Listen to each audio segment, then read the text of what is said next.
सुप्रभात प्यारे बच्चों।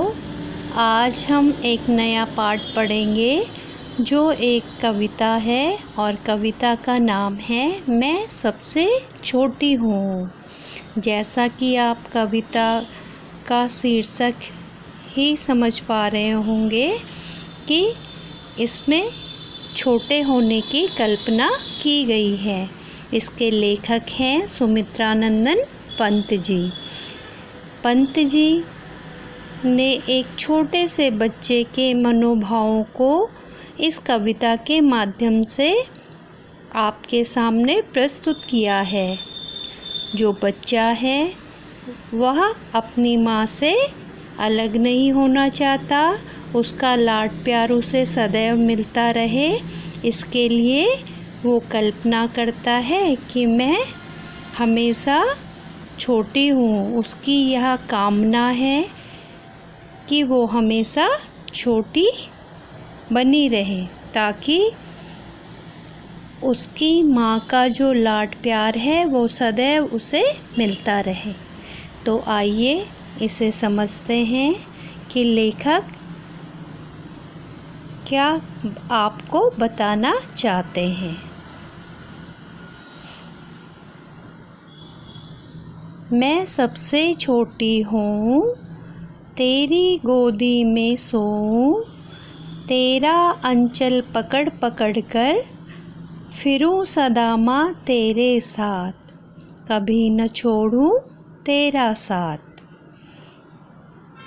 लेखक कहते हैं वो एक छोटे बच्चे के मनोभाव को, उसकी जो कामना है उसे बताना चाहते हैं। और कवि का नाम क्या है?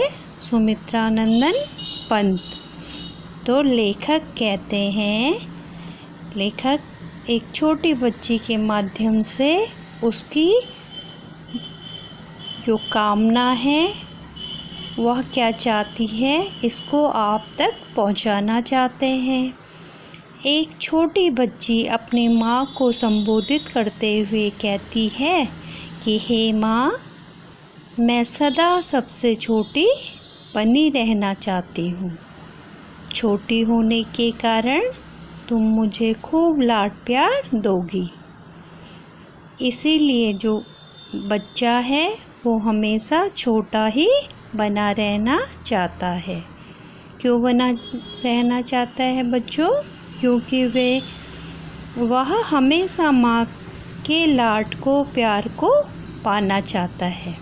तो कवि कहता है कि बच्ची कहती है कि हे माँ, मैं सदा सबसे छोटी बनी रहना चाहती हूँ और छोटी होने के कारण तुम खूब मुझे लाड प्यार दोगी। आगे लेखक कहते हैं कि मैं तुम्हारी गोद में सोया करूँगी। कौन कह रहा है? ये बच्ची की इच्छा है कि मैं तुम्हारी गोदी में सोया करूँगी। मैं सदा तुम्हारा आंचल पकड़ पकड़ कर तुम्हारे साथ घूमती रहूँगी और तुम्हारा हाथ कभी नहीं छोड़ूँगी। किसका हाथ? माँ का हाथ। तो यह एक छोटे बच्चे की इच्छा है कि मेरी माँ का प्यार सदैव मुझे मिलता रहे। आगे समझते हैं।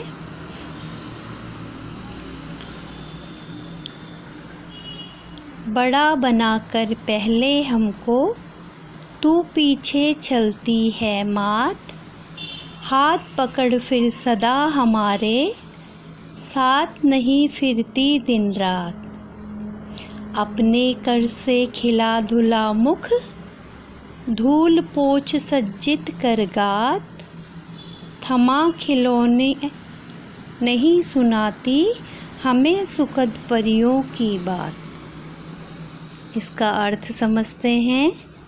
कवि कहते हैं कि अपने माँ को संबोधित करते हुए वह बच्चा कहता है कि मैं बड़ा नहीं होना चाहता। तो वह शिकायत करता है कि बड़े होने पर वह उसे पहला जैसा प्यार, पहले जैसा दुलार नहीं देगी। वह फिर हाथ पकड़कर घुमाती फिराती भी नहीं है। अगर मैं बड़ी हो जाऊंगी तो आप मुझे क्या नहीं करोगे, मेरा हाथ पकड़ के मुझे घुमाओगी फिराओगी भी नहीं। इसलिए वह चाहती है कि मैं हमेशा छोटी ही रहूं। आगे, माँ जो पहले हमारे हाथ मुँह धुलाकर अपने हाथों से मुझे खिलाती है, वह हमें नल्हा धुलाकर सुंदर बनाती है, हमें खेलने के लिए खिलौने देती हैं, वही बड़ा हो जाने पर बाद में हमें उतना स्नेह नहीं देगी। तो इसलिए वह छोटी बच्ची कभी भी बड़ी नहीं होना चाहती है और इसीलिए वह कहती है कि हमेशा मैं क्या रहूं, छोटी रहूं।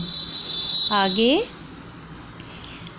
बच्चों के बड़े हो जाने पर माँ परियों की सुख देने वाली बातें भी नहीं बताती।